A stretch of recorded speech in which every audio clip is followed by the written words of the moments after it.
রাজধানী foreign service একাডেমিতে রাজনৈতিক দলগুলোর সাথে জাতীয় ঐক্যমত্য কমিশনের বৈঠক নিয়ে বিস্তারিত জানাতে নিউজরুম থেকে যুক্ত হচ্ছেন আমাদের সহকর্মী সম্রাট আনোয়ার।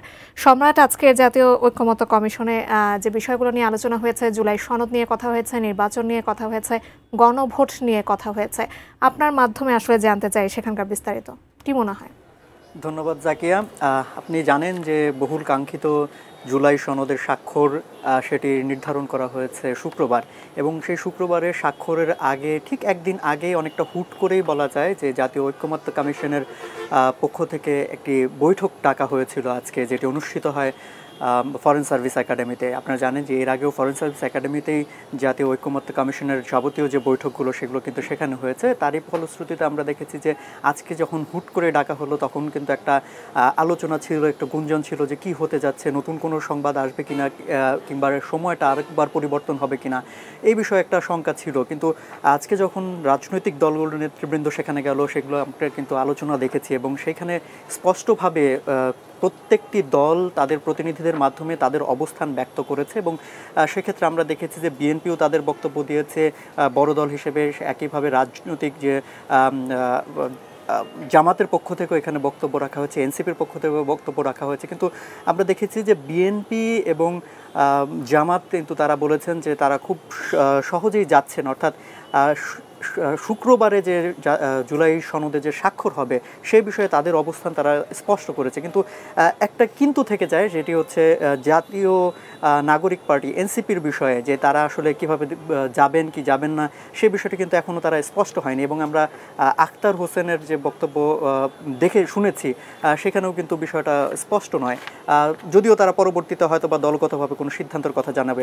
কিন্তু সামগ্রিকভাবে আমরা যেটি দেখেছি যে রাজনৈতিক দলগুলো তাদের অভিমত ব্যক্ত করেছেন, এবং ঠিক একইভাবে সেই বিষয়গুলোকে, সেই আলোচনাগুলোকে কিন্তু খুবই সাদরে গ্রহণ করেছেন প্রধান উপদেষ্টা। ঠিক একইভাবে যে জাতীয় ঐক্যমত্য কমিশনের সভাপতি এবং অন্যান্য যারা সদস্যবৃন্দরা রয়েছেন তারাও কিন্তু বিষয়টিকে খুব সাদরে গ্রহণ করেছেন, এবং যে বক্তব্য প্রধান উপদেষ্টা বলেছেন, বারবার করে বলেছেন যে এই যে আলোচনার মাধ্যমে নতুন একটা সিদ্ধান্ত উপনীত আসা গেছে, একটা ঐক্যমত্যে অবস্থানে আসতে পেরেছে, এটাকে কিন্তু তিনি বড় একটা অ্যাচিভমেন্ট হিসেবেই কিন্তু বলছেন।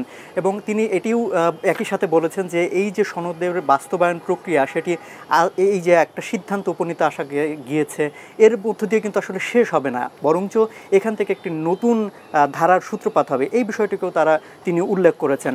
আর আরেকটি বিষয় তিনি বারবার বলেছেন যে নির্বাচনের বিষয়। তিনি কিন্তু এই নির্বাচন এবং জুলাই সনদ যে স্বাক্ষর হবে সেই দুটো বিষয়কে কিন্তু এক করে দেখেছেন, এবং তিনি এটিও আশ্বস্ত করেছেন যে এই যে জুলাই সনদটা স্বাক্ষর হবে এরই সাথে এরই প্রেক্ষাপট যেমন বাস্তব, ঠিক একইভাবে তিনি বলছেন যে তার যে অভিলাষ, তার সরকারের যে অভিলাষ এবং যে বক্তব্য তিনি দিয়েছিলেন এর আগে, যে আগামী ফেব্রুয়ারিতে এই জাতীয় নির্বাচন অনুষ্ঠিত করার যে প্রক্রিয়া তারা নিয়েছেন সেটিকেও কিন্তু তারা অটল রয়েছেন বলে জানিয়েছেন। অর্থাৎ এই যে সামগ্রিক প্রক্রিয়া সেটি নিয়ে যে একটা শঙ্কার কথা ভাবা হচ্ছিল, কিংবা একটা কিঞ্চিত একটা সন্দেহ করা হচ্ছিল, সেই বিষয়গুলো কিন্তু একবারেই নেই।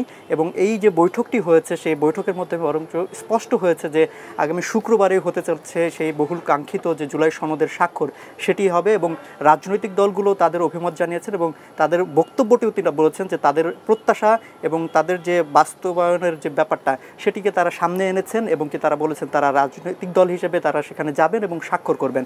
এবং একই সাথে প্রধান উপদেষ্টা অর্থাৎ অন্তর্বর্তীকালীন সরকারের পক্ষ থেকেও কিন্তু জানানো হয়েছে এই যে স্বাক্ষরটা হবে সনদটা সেটি কিভাবে সামনে বাস্তবায়ন করা যাবে সেই বিষয়ে আসলে রাজনৈতিক দলগুলোর মতামত তারা নেবেন, এবং সেই অনুযায়ী তারা কাজ করবেন। এবং একই সাথে আগামী ফেব্রুয়ারিতেই জাতীয় নির্বাচন অনুষ্ঠিত হবে বলে তাদের যে বক্তব্য আগে যেটি দেওয়া হয়েছিল সরকারের পক্ষ থেকে সেটিতেও তারা অটল রয়েছেন, সেই বিষয়টিও কিন্তু নিশ্চিত করা হয়েছে।